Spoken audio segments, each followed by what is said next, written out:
ராதே கிருஷ்ணா. ஸ்ரீமதே ராமானுஜாய நமஹ.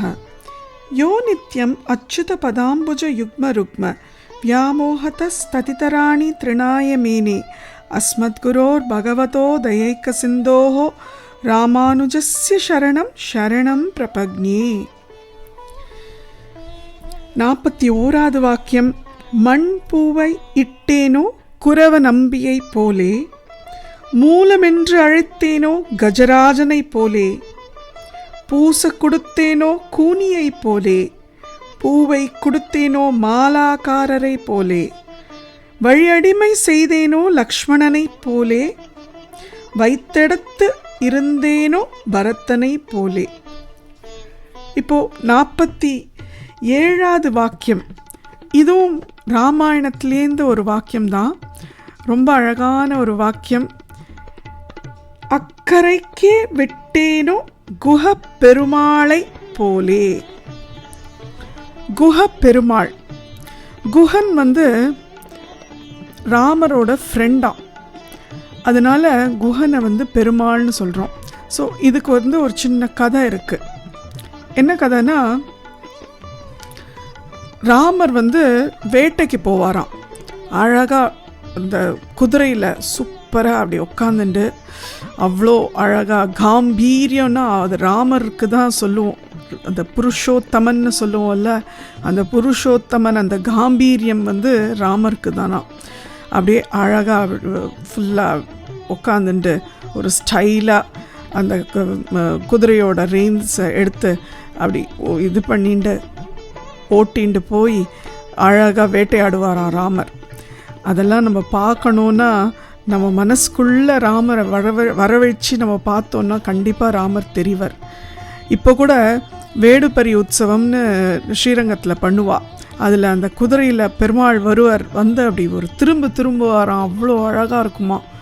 ஸோ அந்த மாதிரி ராமர் நேர்லேயே குதிரையில் ஓட்டின்னு வந்தால் எப்படி இருக்கும்.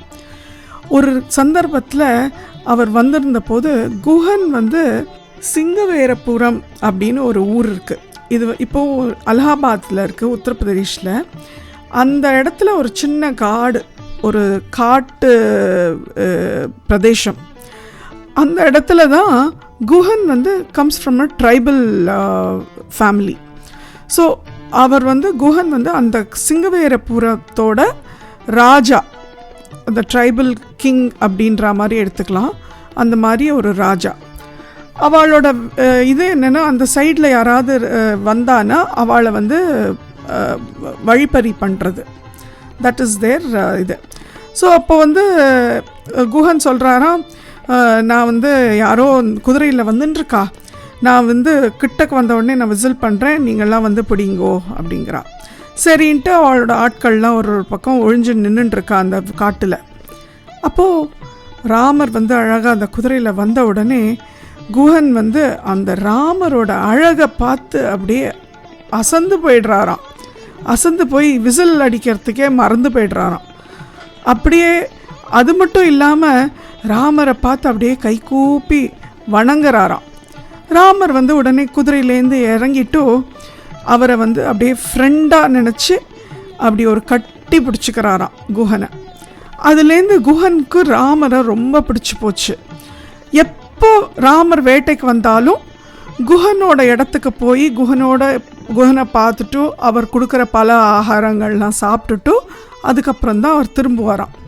ஸோ அந்த மாதிரி குஹனும் ராமரும் ஃப்ரெண்ட்ஸ் ஆயிட்டாளாம். ஸோ ஃப்ரெண்ட்ஸ்னால் பெருமாளுக்கு ஒரு ஸ்நேகிதன்னா அவரும் ஒரு பெருமாள் தானே. அதனால தான் குஹ பெருமாள் அப்படின்னு சொல்லுவாளாம். அதே மாதிரி ஆழ்வார்களில் நிறைய ஆழ்வார் இருக்கல. பூதத்தாழ்வார், பேயாழ்வார், தொண்டரடி பொடி ஆழ்வார், நம்மாழ்வார், அந்த மாதிரி குலசேகரர் ஆழ்வார் மட்டும் ஆழ்வார் கிடையாது, குலசேகர பெருமாள் தான் சொல்லுவோமா. ஏன்னா அவர் ஈக்குவல் டு பெருமாள். ஏன்னா பெருமாள் மாதிரி குலசேகர ஆழ்வார் ஒரு ராஜ பரிபாலனம் பண்ணிட்டு இருந்தவர் ஒருத்தர். He is equal to Perumal. அதனால அவரை மட்டும் குலசேகர ஆழ்வார்னு சொல்கிறதுக்கு பதிலாக குலசேகர பெருமாள்னு சொல்லுவோம். ஸோ அந்த மாதிரி ஆழ்வார்னா ஆழ்ந்த பக்தி உள்ளவர்களை தான் ஆழ்வார்னு சொல்லுவோம். ஸோ நிறைய பேர் ஆழ்வார்னு சொல்லுவோம், பரத ஆழ்வார்னு சொல்லுவோம், இளைய ஆழ்வார்னு சொல்லுவோம். இளைய ஆழ்வார்ன்றது வந்து லக்ஷ்மணரை, அவரையும் ஆழ்வார்னு சொல்லுவோம். இவாளுக்கெல்லாம் ஆழ்ந்த பக்தி யார் மேலே? பெருமாள் மேலே. ஸோ அந்த மாதிரி ஆழ்ந்த பக்தி உள்ளவர்களை ஆழ்வார்னு சொல்லுவோம். பெருமாளோட ஃப்ரெண்டை வந்து பெருமாள்னு சொல்லுவோம். ஸோ அந்த மாதிரி இந்த குஹப் பெருமாள் அப்படின்னு பெருமாளோட ஃப்ரெண்டு. ஸோ இப்போது ராமர், லக்ஷ்மணர், சீதை இவா வந்து காட்டுக்கு வரா. காட்டுக்கு வந்த உடனே சித்திரக்கூட் வந்துட்டு அதுக்கப்புறம் இந்த சிங்கவேரபுரத்துக்கு வரா. இவர் பெருமாள் வந்து காட்டுக்கு வர விஷயம் இவ அந்த குஹனோட ஆட்களுக்கெல்லாம் தெரியறது. குஹன் கிட்ட வந்து சொல்கிறா. சொன்ன உடனே குஹன் சொல்கிறா, ஓ அப்படியா, ராமரை நம்ம இங்கேயே ரீட்டைன் பண்ணிக்கணும் அப்படின்னு சொல்லிட்டு ராமருக்காக தேன், மலை தேன் அப்படின்னு சொல்லுவோம். தேனில் நிறைய வெரைட்டிஸ் இருக்குது. அதில் ரொம்ப உன்னதமான ஒரு தேனை வெரைட்டியை எடுத்துன்னு வந்து அது, அப்புறம் அந்த காட்டில் கிடைக்கக்கூடிய எக்ஸாட்டிக் ஃப்ரூட்ஸ் அதெல்லாத்தையும் எடுத்துன்னு வந்து அப்படியே ஒரு பிளாட்டர் அப்படியே பரப்பி வைக்கிறாராம் குஹன், ராமர் வராருன்னு. ராமர் வந்த உடனே குஹனுக்கு ஒரே சந்தோஷமாக, ராமர் வந்து வந்த உடனே குஹனை கட்டி பிடிச்சி ஆலிங்கனம் பண்ணிட்டு சந்தோஷத்தில் பார்க்குறாராம். குஹப்பெருமாள் சொல்கிறாராம், ராமா நீங்கள் வந்து அயோத்திய ராஜ்யத்தை விட்டுட்டு வந்துட்டீங்க, அதெல்லாம் பரவாயில்ல, அவள் அவங்கள வெளில அமிச்சிட்டா, ஆனால் இது வந்து உங்களோட ராஜ்யம்னு நீங்கள் எடுத்துக்கோங்கோ. இப்போ இதுவும் காடு தான். ஸோ இந்த காட்டுலேயே நீங்கள் இருக்கலாம். நீங்கள் 14 வருஷம் காட்டு வாழ்க்கை தானே வாழணும். இந்த காட்டு நீங்கள் இந்த காட்டிலேயே நீங்கள் வாழ்ந்துட்டுருக்கலாமே அப்படின்னு சொல்லிட்டு, என்னோட ராஜ்யம் இது வந்து உங்களுதுன்னு இன்னிலேருந்து எடுத்துக்கோங்க, நீங்கள் ராஜ்ய பரிபாலன் பண்ணுங்கோ, நீங்கள் சொல்கிறபடி நாங்கள் எல்லாரும் கேட்போம் அப்படிங்கிறான். எப்பேற்பட்ட ஒரு மனசு!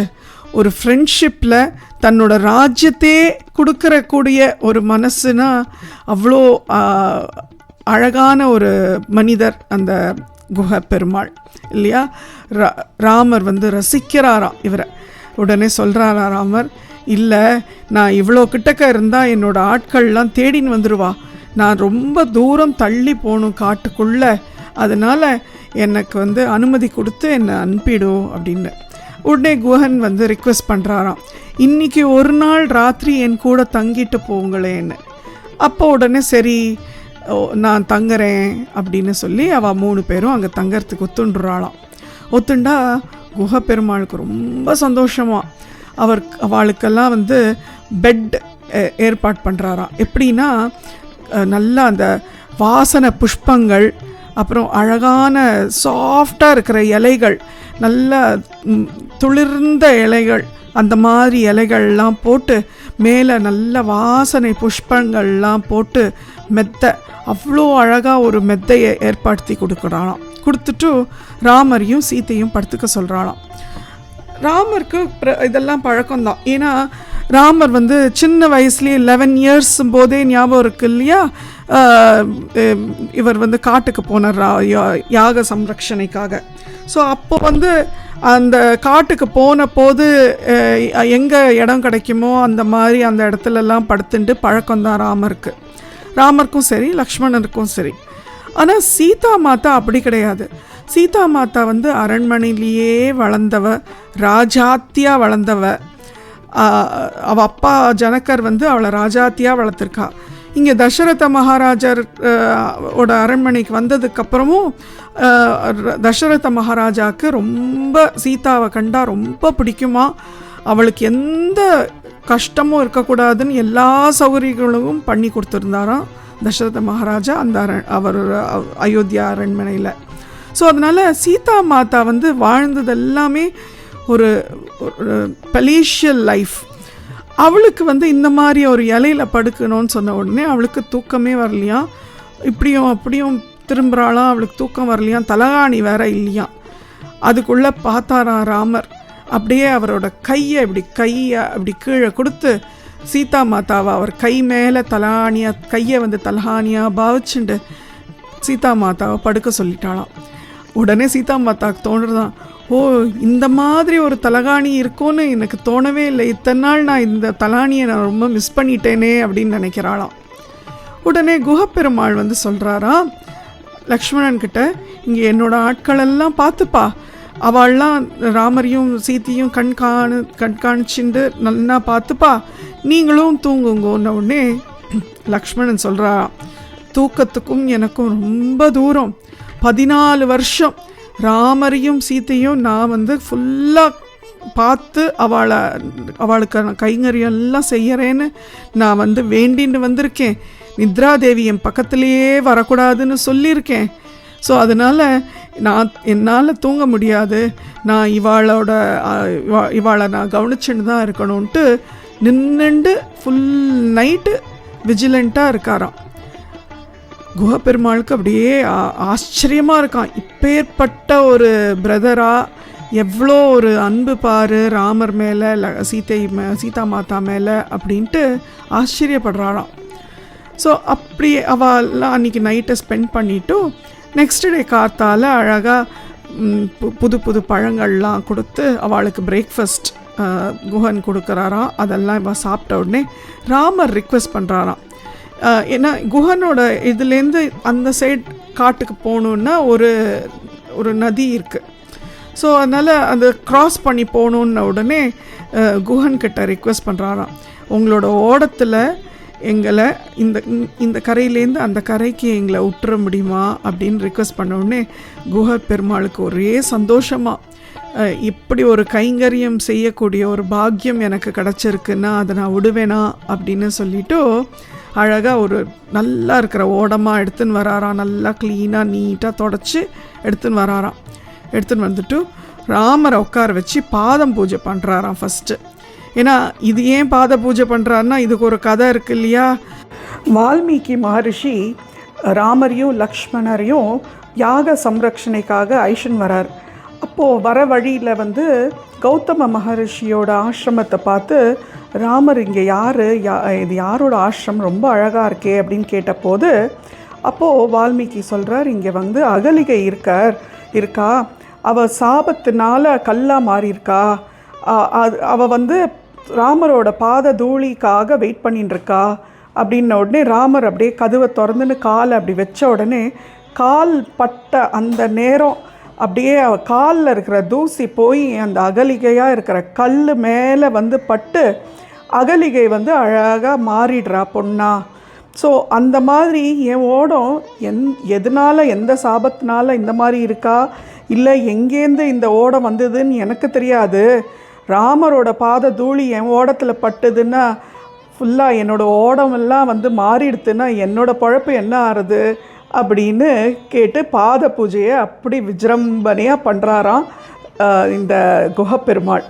ஸோ அந்த மாதிரி பாத பூஜை பண்ணி அவருக்கு நமஸ்காரம் பண்ணி சீதா மாதாவுக்கு நமஸ்காரம் பண்ணி அவள் 3 பேரையும் அழகாக அந்த ஒரு ஓடத்தில் ஏற்றி உட்கார வச்சுட்டு இவரே அந்த ஓடத்தை ஓட்டிண்டு இக்கரையிலேருந்து அக்கறைக்கு போய் விடுறாராம். விடுறச்சே ஓட்டின்னு போகிறச்சே இந்த ஐலசா பாட்டு பாடிண்டே ஓட்டுறாராம். லக்ஷ்மணன் அப்படியே ரசிக்கிறாராம் குஹப்பெருமாளை, என்ன அழகாக பாடி ராமருக்கு இந்த ஐலசா பாட்டை பாடி ஐஷன் போகிறாருன்னு.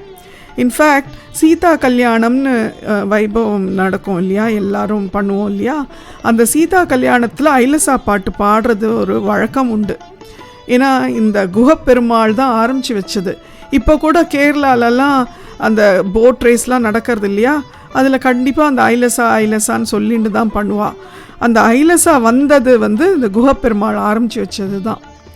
ஸோ அந்த மாதிரி அழகாக பெருமாளையும் தாயாரையும் லக்ஷ்மணரையும் அழகாக இக்கரையிலேருந்து அக்கறைக்கு ஐஷன் போய் விட்டது குஹப்பெருமாள். அது மட்டும் இல்லை, பரதன் வந்தான் இல்லையா தேடிண்டு, அப்போது ஒரு 500 பேர் படையோடு வந்தார் பரதன்.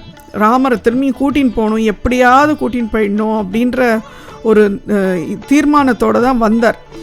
வந்த போது அப்போது படகுல குஹப்பெருமாள் தான் அவளெல்லாம் ஐஷன் இந்த ராமர் இருக்கிற இடத்துக்கு கூட்டின்னு வந்தாராம்.